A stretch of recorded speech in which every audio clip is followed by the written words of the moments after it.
રાક્ષસ, નીચ, નરાધમ.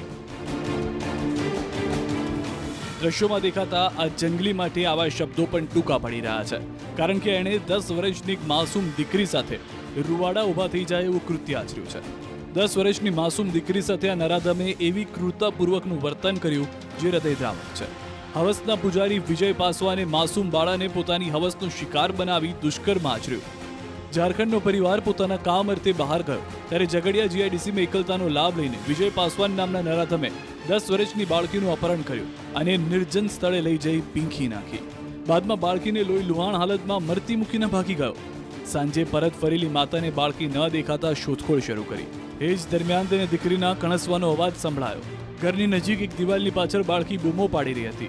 બાદમાં તરત જ બાળકીને પહેલા ભરૂચ અને બાદમાં વડોદરા હોસ્પિટલ પહોંચાડાઈ.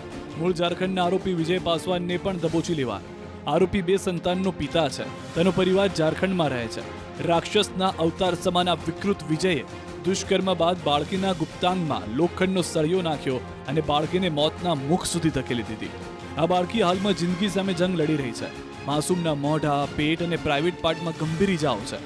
પેટના ભાગે ઈજાઓ હોવાથી ભરૂચ સિવિલમાં ઓપરેશન કરાયું, પરંતુ ઓપરેશન સફળ ન રહેતા વડોદરાની સયાજી હોસ્પિટલમાં ફરી ઓપરેશન કરવું પડ્યું. 10 થી વધુ નિષ્ણાંત તબીબોની ટીમ આ નિર્ભયાને બચાવવા માટે હાલ સતત મહેનત કરી રહી છે.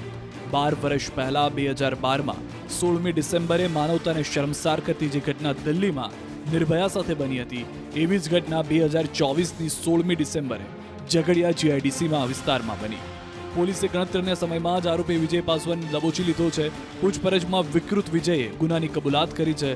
એટલું જ નહીં, ચોંકાવનારી વાત તો એ છે કે એકાદ મહિના પહેલા પણ આ નરાધમે આ જ બાળકી સાથે દુષ્કર્મ આચર્યું હતું, પરંતુ તેમના માતા પિતાએ બદનામીના ડરથી ફરિયાદ ન નોંધાવી અને નરાધમની હિંમત વધી ગઈ, જેના કારણે હવે માસૂમ બાળકીના મોતના મુખ સુધી પહોંચી ગયાના સમાચાર છે.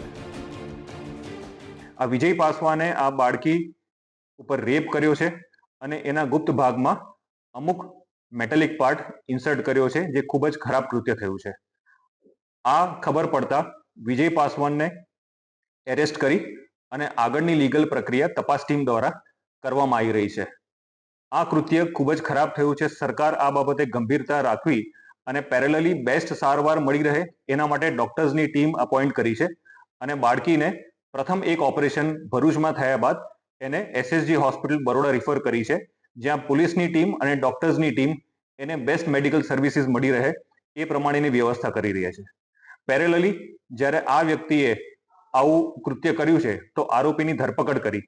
ધરપકડ કર્યા પછી એની પૂછપરછ કરતા ખબર પડી કે વિજય પાસવાને માત્ર અત્યારે આ બાળકી સાથે આવું કર્યું નથી, અગાઉ આશરે એકાદ મહિના પહેલા પણ આ બાળકી સાથે આ જ વ્યક્તિએ આવું કૃત્ય કર્યું છે અને એનો રેપ કર્યો હતો.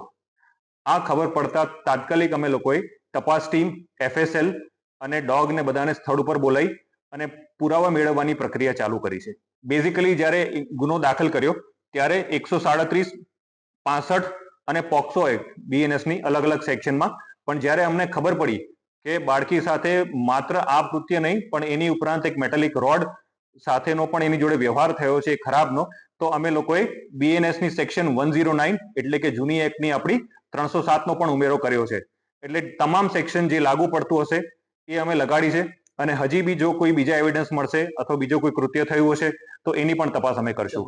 જે પ્રકારની ઇન્જરી છે એ પ્રમાણે ડોક્ટર્સની ટીમ કન્ટિન્યુઅસ એ બાળકી ઉપર નજર રાખી રહી છે અને એને સારવાર આપી રહી છે. અમે એ જ પ્રાર્થના કરશું અને અમે એ જ એફર્ટ કરશું, પોલીસ કે ડોક્ટર કે કોઈ બી વહીવટી તંત્ર, કે બાળકીનો જીવ બચી જાય એટલે બેસ્ટ સારવાર મળી રહે એ પણ અમે એન્શ્યોર કરશું.